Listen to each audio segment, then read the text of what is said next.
Hello and welcome to Inner Voyage, a space of freedom, where our guests share unique experiences with us, experiences that have allowed them to open the doors to their psyche.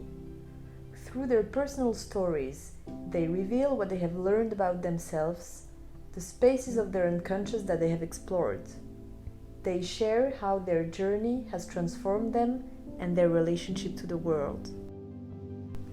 In this episode, we welcome Anushka, an artist originally from Johannesburg in South Africa. In her work, Anushka explores energies, the mysteries of the universe, and the depths of her own emotions. Today, she shares how art helps her process and heal, delving into past lives and the practice of manifestation.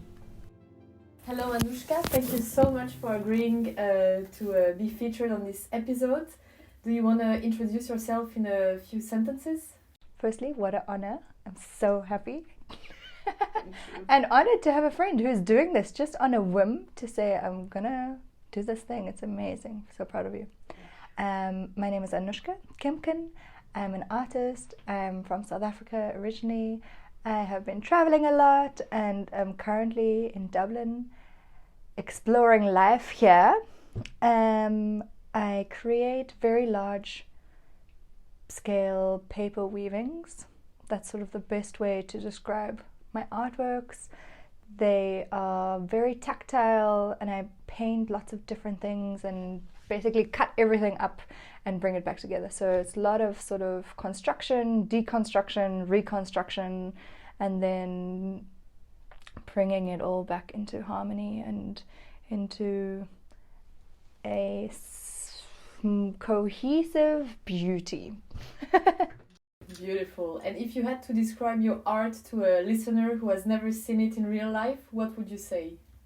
It's hard. I'm not always sure how to describe it, but it's multiple different paintings that are cut up and reconstructed to come back together and woven back together. I like that they are woven because weaving is sort of like what you see maybe in baskets where there's one piece that goes under, one piece that goes over, and this very sort of tactile way of creating art just adds so much more layers and complexity. And by making art, are you looking for something specific or not necessarily? For me, making art is a very personal thing. I feel like it's my alone time and it's my processing time. I really get to go deep into what I'm thinking, what I'm feeling, because I sort of come from the premise that we should feel through our lives. And if there's something that needs to be processed, then we can feel through it to evolve. Right? And so this time alone where I get to paint, where I just get to explore something, where I get to move colors around, because at the end of the day painting is just like dipping the brush and then putting it onto the page, dipping the brush, putting it onto the page, and that movement and the colors with it is really a cathartic process that can often heal me, right? Often it's just like it's a comforting space for me to just see where I am today. And when you see your art in an exhibition, how does it feel to have other people witnessing what came out of your healing process? Yeah, it's very crazy. I actually was it May? I had a solo exhibition in Cape Town, and I think I had like 15 artworks on the wall that I created over the last 2 years. So kind of since maybe even more, kind of since COVID. And it was weird. It's very weird because firstly, I'm not that person anymore. So now even for myself to see all those artworks, be like, oh wow, this is where I was, and I remember what I was feeling at that time. I remember the different thoughts that I had at that time, because often my artworks are also, I title them like based on some revelation that I've had, or maybe even an affirmation that I'm working with, and then to watch these other people also like engage with it is very weird. It's, some people are able to connect with it really deeply. Other people need a bit of explanation. It's an interesting experience. I also feel sort of detached from them. Like I created them, it was in that moment, and then when it was done, I'm like happy to let it go. That's also, I think, what's so nice about being an artist that sells your artwork. Like I know I'm in service, and so I make the art. It's very personal. I share all my expressions, all my emotions, and then when it's done, it's done. I'm happy to let it go. I'm happy to know it's moving on to somebody else. So how do you feel when someone gives you feedback about your pieces of art? I'm always in awe. Firstly, it's incredible to even know that somebody connected with it. And sometimes not even always good feedback, but like the fact that there is some sort of emotional experience that happened for somebody is already, it's just crazy. It's really beautiful. I feel very honored. I feel very blessed to be an artist in the world, really. Nice. And being a woman, being South African, how does it impact the way that you're an artist? I used to feel very connected to being from Johannesburg because Johannesburg is this very vibrant, very lively city, and it's very rich in culture and rich in texture, and the whole city was built to mine gold, and so there is this sort of like hustler culture, but also we all understand that there is sort of like, when you come across gold and come across like gold inside people, there's this, you really value it and you really appreciate it and you really experience it and feel it, and there is this saying in Johannesburg where like when you, I don't know, the people are like diamonds, or like they're very rare to find, and when you do find the diamonds, they're these like brilliant bright diamonds or something. And I always loved that, and I love like using gold in my artworks, and I think there's a richness that comes from being South African. We just appreciate color, and we appreciate style and texture and complexity also. And being a woman, I don't know, I think maybe I'm maybe more intuitive because of that, and I take my art process and practice as a very spiritual communion. So if people want to see your art, where can they find you? I am on social media. You can find me on Instagram, on Facebook. It's Anushka Kemken Art, Anushka for Anushka, Kemken, Kempken. Yeah, and you're always welcome to send me a message or whatever, reach out. Great. And apart from art, you're also interested in a lot of spiritual topics, and among them, past life exploration. So do you want to share a bit about how you came upon those experiences and what they taught you? Yes, I don't know where the spiritual fascination, or not fascination, but I think appreciation and now like daily practice of spiritual practices is just ingrained into daily life. But I guess there was a time where I wasn't fully convinced about it, right? And then started meditating, and slowly I remember like the first couple of meditations I fell asleep, but then I remember the first one where I had like a clear light, and my eyes were closed, but it felt like a bright light was on and shining into my eyes, and I could feel that it was from my third eye. Was it in a specific color, that light? White, right? And I was in the meditation, and I thought, that's so, firstly, it feels so beautiful. I can just feel like this radiance, and I was like, but it could be, I don't know, for some reason a light is shining onto my eyes, right? But inherently I knew it's not, but I thought maybe that's what's happening. And then when I woke up, when I came out of the meditation, I was like, there was definitely no light. It's impossible for a light to shine onto my eyes. But there was that sort of physical experience that I had where I was like, this feels like a physical change in my body, right? Meditation so clearly because it showed such a profound change in how I perceived this meditation thing to go, right? And then later things developed more, and at some point I was, like really able to disassociate from my body completely and just feel like I'm just like a light little feather floating around in space, or like all these different things where you suddenly realize, wow, I have a body, but I'm not actually this body. Like what is it that we're actually really experiencing? And then if I'm really not this body, I just have the body to move around, where can we go? And my first past life regression was actually from a meditation that I found, I think, on YouTube, right? Which again is like, it's super accessible, like all of this information. It's just beautiful that we live in a time and age where you can come across incredible information and meditations on free platforms. It's like, in a way, it's mind-blowing. And so I had a 30 or 40 minute long meditation that guided me towards a book. And the book is called the Akashic Records, and I don't know what that means, but to me it's just like, it's a spiritual book, right? And it looked into past lives, and initially I was also a bit like skeptical, because I was like, how does this work? How are we even gonna know?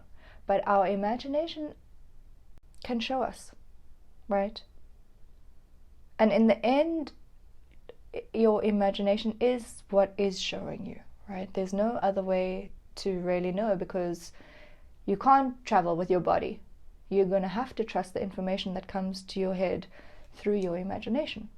And your imagination is a powerful, magical tool.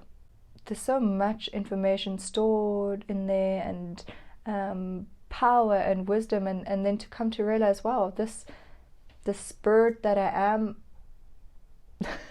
who knows how long it's been going on. So you think, or the way you perceive it, is that imagination was the vehicle that took you to those past lives? For me, I don't know how it is for other people, but for me, I can sense things with my body, so with feeling, but also see things, right? So clairvoyance. And clairaudience is when you hear things, and for me, I have clairvoyance, which is just being able to see images in your mind. Which is your imagination. When you enter that deep meditation stage. Even now. I mean, in waking state, we also can use imagination, right? But in a deep meditation state, I feel like your imagination comes in again and is able to then also guide you on deeper matters. So the first time you did that meditation, you put on the YouTube video, you lay down, you close your eyes. What happens afterwards? I think a profound sense of knowing that, firstly, there's so much more to this whole story that's going on, right? And our soul actually has so many mysteries, and even this earth thing that we are trying to navigate is full of mysteries, There's stories that are overlapping, and people coming into our lives for reasons. Yeah, I felt very connected to the people that I was, and still am, to the people that I am involved with right now. I always feel like it's always divine. It's always divine. The stories that we have unfolding with each other could be lifetime stories. In a way, I guess it's romantic and it's beautiful to think about life in this way. I guess I like connecting to the magic of it all, right? To know that we are in some fairy tale unfolding. And did you also have precise images of past events or past versions of you or of your spirit? Not that I remember now, actually, which is interesting. Sometimes I feel like some information just stays at different levels of consciousness. I do remember I went to a energy healer, and she was saying how, there's something going on in the throat, and I was like, yes, I've actually had something going on like in my third, in my throat chakra for a while. And she then tuned into it, and she was like, feels like there might have been a past life story where you told your truth or you shared information and were really punished or maybe even killed for it, right? But I was like, oh yeah, that does seem true. Like it does feel like sometimes it feels very threatening to say the truth or to say what's really happening for me, because maybe it's linked to some past story where I maybe made a commitment to myself to never speak the truth ever again, and that commitment is still like holding on for dear life now. So that would be as if your current life is healing trauma from past lives. Yeah. And after that first meditation where you felt you're connected to something bigger, what did you undertake afterwards? How did you explore what that door opened to you? I actually made artwork, which is often how I process things, because now all of a sudden there's a new visual in my mind, right? Like the artwork that I created was a cave painting, different like caveman sort of things on the wall, and it wasn't necessarily, I think, related to my past life story, but just that there are these ancient people living ancient lives that we were connected to at some point. So for me, often things come back and to translate into artworks. But I know you had like a very different experience. Afterwards you felt like, okay, life has definitely changed. I don't think it was the same for me. I just felt like more like life has, broadened its richness. Yeah. So you were not afraid by what you saw, or did you have any skepticism? Of course, even now I'm like, isn't it weird that I can't remember? I feel like I accessed information and now it's gone. So of course there's skepticism to it all. But I also like to remind myself that we live in a very mysterious world. And did you continue with the guided meditations, or did you want to explore more? Did you dive again into that? I recently went onto a mushroom and cacao ceremony, which was also incredible. We did like a dance, trance dance sort of ceremony first, and then it went into deep breath work. And in that, I also felt like I went back in time and forward in time and back in time. And it's crazy how we often think we can't rewrite the past. But actually, I feel like you can, because when you're in these deep states, you can maybe see it from a different perspective or see the whole situation in a different angle. And when we change our perspective, we can change the whole storyline of that whole experience for ourselves. It's fascinating how that can happen, right? For someone who has never done a ceremony of this type, can you describe a bit how you feel in your body, how you feel in your mind, in your heart, and also how you felt that you have been changing at different levels of dimensions, if I can say so? That firstly was facilitated by two such great women, and I also think a lot of it has to do with our group energy too, because when you do something in a group, it also magnifies things. It's very powerful. When we hold each other's intentions, it's very powerful. There's a saying that says when two or more people are together, God is present.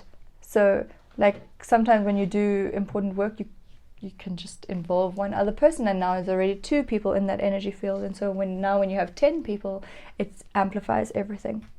And so we were in the ceremony, and we had a cacao biscuit thingy. And cacao is very good for opening up your heart. And it had some psilocybin in it, which is also very good for connecting different neurological brain circuits to each other. And so the combination of these two is really powerful, because when our heart and our mind is in resonance, it's very powerful to shift things. And I had another mentor who was saying that when your heart is open, your mind is open naturally too. So don't be in doubt. If you can feel your heart is open, trust that your mind is on the same game. When you can feel your mind is really open, trust that your heart is also connected to it. So the combination of the two is really, really powerful. But it was a microdose, right? Even though, it felt like incredible, powerful work, but it was a microdose. And yet the work that we did was huge. And I think that's also, again, because of the group energy, because of the facilitation.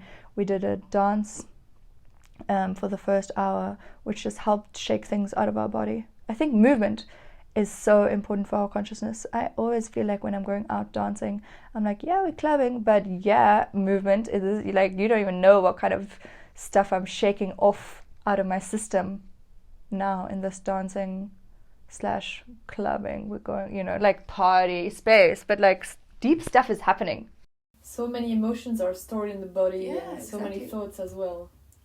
Especially in the hips, especially as women, like our pelvis, our hips, if we are moving them properly, we actually let go of trauma, we let go of stuff, we engage in our natural rhythms again. And after the dancing, which was guided, it was also so beautiful. The facilitator was just really able to take each song and create some sort of release story around each song. I remember there was one song where it was something about opening your heart up to receive, like, from the universe, and the facilitator just guided us up to, like, look into the stars and count the stars and just imagine that there are all these universes out there, all shining their light down onto us. And again, like, using our imagination to be like, wow, can you just imagine all these millions of stars out here, like, pouring light into my heart right now?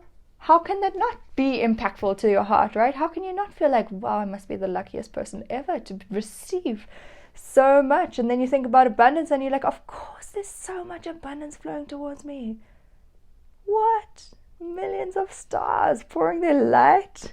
It's so beautiful. Right? And then you're dancing with your arms out and your heart up, and just in so much gratitude to be like, I can't believe this miracle of being alive. Here we are on earth, able to breathe, able to have this moment, able to be surrounded by such incredible people, able to just be aware of the fact that we are aware.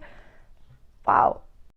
And then we went inside and we did breath work. And breath work, if you haven't done breath work, it's a lot of deep breathing, right, into the stomach, deep into the stomach. And in our society, we don't actually know how to breathe properly. It's very weird. We call ourselves humans, but we don't know how to breathe. It's like we have very shallow breathing, and shallow breathing contributes towards anxiety, contributes towards like health stuff going on. And what we really need to do is like breathe deeply. And breathing deeply helps flush out toxins. It helps your brain function properly. It's just like actually how to be a human being. But now this very focused breath work is about taking your mind to a much deeper trance state. And this much deeper trance state isn't for anything. It's just because we can, right? As human beings, we can go there, and it's actually very healing to go there for your body, for your mind, and new brain synapses happen there without us doing any thinking, without us needing to do things. It happens because that's how the body is created. It can happen, just by itself. But now when we do that, often emotions are then ready to be released. Often they are stored. Sometimes it can be something that someone said at some point that you just shoved down, and now it's ready to be released. And when you release it, maybe it can mean a bit of sadness or a bit of like anger or a bit of guilt or whatever it might be comes up, and you feel that emotion fully and let it go. And now all of a sudden there is space in your body. And what happens when there's space in your body? You're able to receive things again. Maybe you've been calling in the love of your life. Maybe you've been calling in more money. Maybe you've been calling in a better job or whatever it might be. But there is no space for that manifestation to come into your body. And so when we release sadness, guilt, stored up, stuck energy, there's space. And these new experiences can come back. And that's when you start seeing, oh wow, how can I just like, I met somebody and they're perfect. How can I like oh, I move overseas and this like, it's incredible. How can like this happen and it's it's crazy. Things can move really fast. And then you think, how did that just happen? I've been waiting for years for it to happen. those emotions that have been released, how do you think they are connected to your past lives? I think you can carry things over. I haven't delved into this very deeply, but I know for example, a more tangible example is that my mom carried a lot of guilt.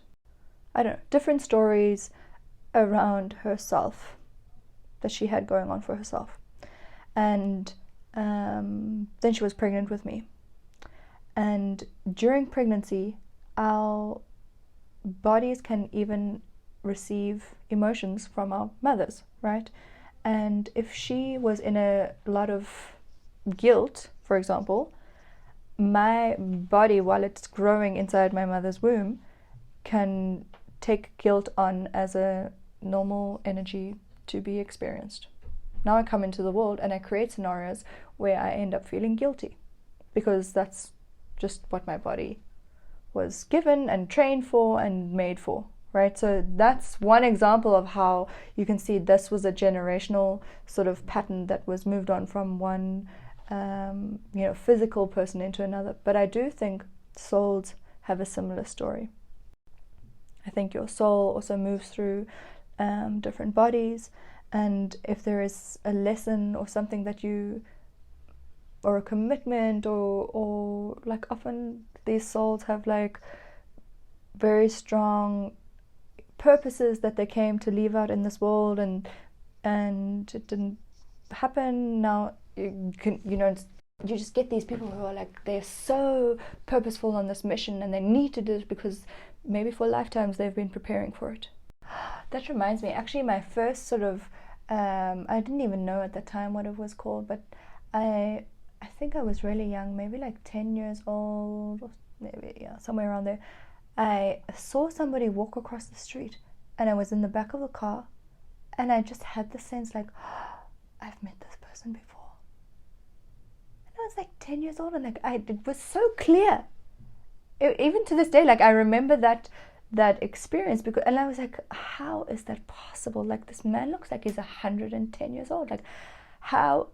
But I had this deep, strong sense of like, something about us feels very familiar. And do you feel like this about people that are very close to you in life, like your friends or your lovers? Would you feel like you knew them from... I personally don't have that, but my parents had that with each other. They really felt like they've been journeying together for a lifetime. So I grew up in a household where they've like, we're together now, but we've been together multiple lifetimes and we're having this journey ongoing. Then they got a divorce and like the divorce didn't really go through, and my dad was like obviously really, I mean both of them were really distraught by the fact that they had to get a divorce and blah blah blah. But my dad was like, guess we'll just do it again next time. Right? I love it because it really puts you into something much bigger and a wider, not plan, but a wider thing. Do you want to talk to us a bit about manifestation and the role it plays in your life? I spent so much time learning and understanding, what this, because I feel like at the moment it's also a craze, right? Everybody's manifesting, but there are these really powerful, deep teachings, from Neville Goddard or from Bob Proctor, and that are sort of 100 years old. But the information was sort of way more concealed and hidden and spoken sort of in a roundabout way so that it doesn't sound too wishy-washy. And now we're in a time and place in the world where we can talk more wishy-washy, and people are, understanding that this is also how you create mega businesses, and you can translate this woo-woo information to tangible cars, if you want to. What is your understanding of what is manifestation? For me, in my understanding right now, I feel like we are manifesting all the time. And by manifesting, you use your head, your mind, your thoughts, your emotions, and your body. 3 elements. So thoughts, emotions, body. Because there is a source energy flowing through us all the time. And it's this non-physical energy that comes to us. And the first way that it manifests is in our thoughts. And we give power to this energy by thinking the thought. And us as human beings are the only species on the planet who can direct our thought. And that's what makes us so powerful and so special, because we have these higher capabilities of being able to use higher consciousness tools such as reasoning, memory, intuition, imagination, and two others that I've got right now. But let's, for example, say a thought comes to you, or you think the thought. You can then choose, is this aligning with what I want to create with the world or not? Let's say the thought comes to you, I want to move to Dublin. And then you think, is this what I want to create in the world or not? And if it's a yes, then continue thinking the thought. Then you let that come into your emotions. How does this thought make you feel? Oh, this thought makes me feel really good. Right. And now that it's feeling good in your emotional world, you think the thought more, it creates happiness into your body. The happiness, it feels good in your body, and now you can move into action by making a call, seeing what the flights are like, taking physical real world action. And that's what I understand from that. Like, it can be this easy. But now what often happens is, like, we have a thought, I want to move to Dublin. Then 3 thoughts later we think, oh, but I'm too broke, how will I ever move to Dublin? Now you have been manifesting Dublin, and 3 thoughts later been adding energy to the opposite direction. And so this is what slows manifesting down. This is what brings about confusion. This is what just like slows stuff down, right? Because we are moving in one direction and then moving in the other direction 2 thoughts later. How do you hush those contradictory thoughts? How do you accept them?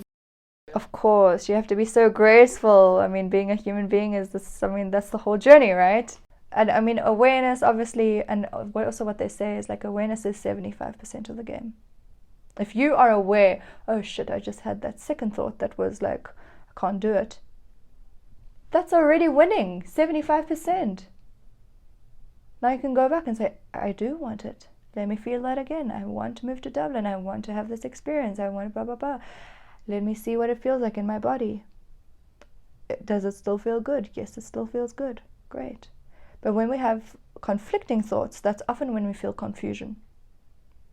So your emotional world is how you draw things towards you. Our emotions are very powerful. When our heart is connected to the thought, it attracts, like 1,000 times more than when our thought is just attracting. If we're living in confusion or if we're living in doubt, then of course nothing's going to come towards us very fast. But if you are in love with the idea, it moves. So to connect mind and heart, you will be stopping at a thought and wondering how it makes you feel. Often I see how it feels, exactly. I see how it feels. It's like sometimes I'm checking with my emotions to see, is this even true for me? Because we live in a world where it's like, you should earn $1 million, you should do this, you should do that, you should be married, you should blah, blah, blah, blah, blah. And so we manifest superficial societal stuff for ourselves. But when you tune into your body to see, do I really want 2 kids? And your body's like, then your body's not in alignment with this. Sometimes it's super funny. I often feel that sometimes that's when manifestations come about, almost when you don't care. Like you wanted something so badly for years and years and years and years, and you give up. Then it comes about when you don't care anymore. Then you're like, wow. So do you think it's part of the process to detach yourself from it? So you would never be consciously thinking, I need to stop caring. I think it's a fine balance. You want to be attached to the idea. You want to be in love with the idea and completely detached from the outcome. Because life, again, is so mysterious. You never know how it can unfold for you. The how is like, that's the universe's work. So for someone, let's say me, who has a very hard time detaching from the outcome, what advice would you give? Distract yourself in a good way. Like, distraction often gets this bad rap, but like, distract yourself with having fun. Know that you've done the work. Some meditation and manifestation teachers, they also say, we're actually not manifesting all the time. You manifest in your meditations. So you go about your normal life and do whatever you know, but when you choose to meditate, let's say you meditate for 15 minutes a day, and you find yourself in a really deep state where you feel good, then think the powerful thought, then feel the powerful feeling. And when you come out of manifestation, know that this, now as this aligned body and mind that you've become, everything that you do will align with that. And that's also how I think how it becomes really powerful, because in the morning when you go to meditate, you can first bring yourself into a really deep state, connect with the version of yourself that is powerful, that is living in her best life, that is constantly calling forth blessings upon blessings upon blessings. Feel what it is to be that lucky girl, and then move into the world as her. Can you give a few examples of things or kind of topics you are manifesting about, just to give an overview of how large this can span? Topics, I mean, so I always say there's like 12 categories in life that you want to focus your energy on, because often, especially in like the manifesting world, people are like, oh, I want to manifest financial abundance, and it's like, yes, but financial abundance is one of 12 topics, right? You also want to manifest your health. You also want to manifest your life vision, right? We have life visions, we have relationships, we have personal relationships, we have parent relationships, we have character. I love focusing on my character because I'm like, the version of myself that I want to manifest like is a whole character in its own. I often like go into meditation and I think about like the character that I want to be. How is she in the world? And how do I feel into that? How do I act as her? But if I don't spend time in meditation even thinking about the version of myself that I want to be or show up in the world tomorrow, and also in 5 years' time, and also in 10 years' time, how is she going to come about if I don't give any focused attention towards her? Yeah, so I'm often thinking about like the version, like even with the life vision, right? I see myself having this really grand life and achieving this and experiencing that and that and that, but who do I need to be able to receive those things? So it's also creating the attitude or the mindset, or putting the attention at the right place for it to happen. And create, because like in the way you're like molding yourself, you're not really molding the world around you. You're molding yourself to be somebody who, like for myself, I love to be able to see myself as a really successful businesswoman, even though I'm an artist, right? And I think I've manifested myself to be an artist, but now I'm like, I would love to manifest myself to be a really good businesswoman, including being an artist. Maybe I'll be an artist as well, but like the businesswoman aspect of myself, I know she's in there. I know she's a powerful powerhouse woman, but I don't see her yet in the physical world in the way that I want to. So I connect with her. And I know because I'm adding this energy to her, in the future she will be there. She's gonna be a badass woman. So would you also manifest very material, tangible things, or would you manifest the environment in which those things come to you?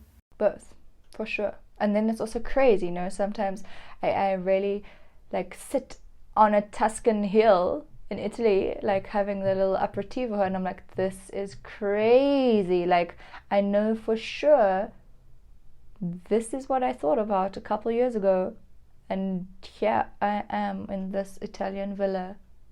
Like, what the fuck? I didn't think it would ever come about in this way. I didn't think it would come about this soon. I didn't think all my friends would be here from all over the world, but here we all are.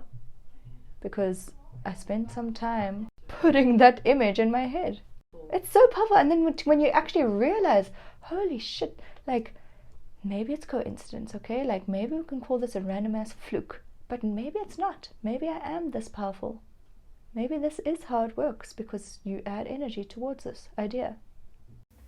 How does it make you feel to see what you manifested come to life, apart from realizing your power? Does it make you feel also humble, or any other emotions that would come to you?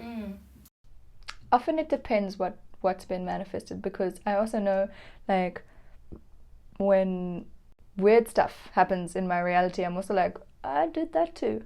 Let's be honest. So you think we might unconsciously manifest things that we deem are bad for us? Yes, definitely. We also, I mean, we as human beings give a lot of attention to our fears. And then you can experience your fears, for sure. It does happen that a date goes really badly.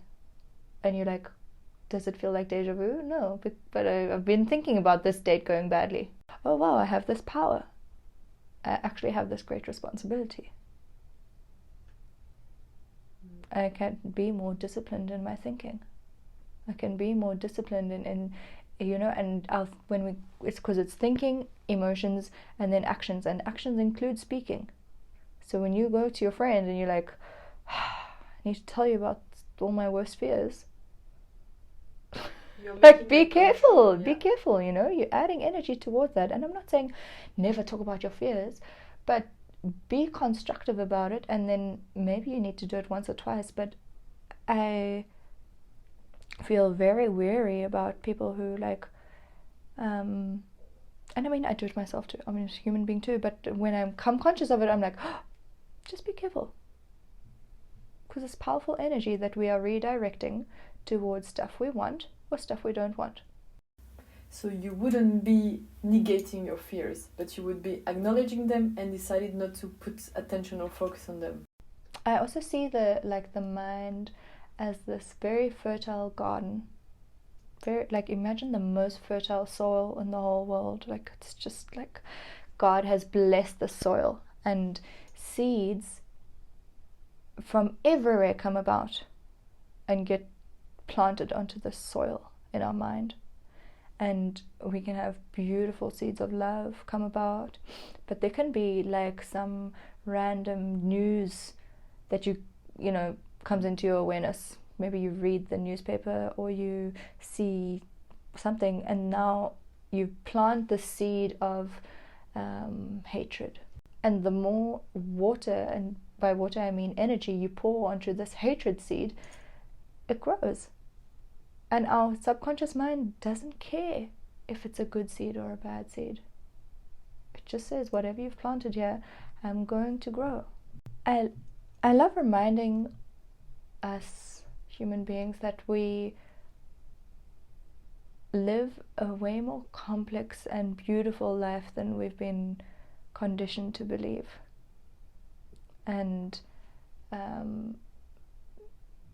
there's really so much more magic in our normal day lives if we open up to it than we can even imagine. And so I really encourage maybe all the listeners to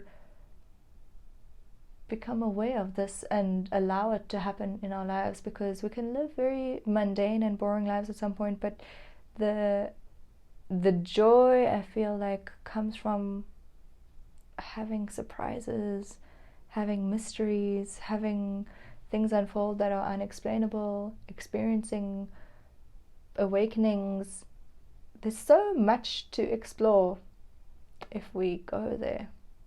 Thank you so much for reminding us of this magic, and thank you so much for taking the time today. Pleasure. Really inspiring. Pleasure. Thank you for hosting this podcast over and over with such fun, amazing people. Dear listeners, thank you for taking the time to listen to this episode of Inner Voyage today. I hope you enjoyed it. Feel free to share it with friends if Anushka's story touched you, and don't hesitate to leave us a rating or a comment.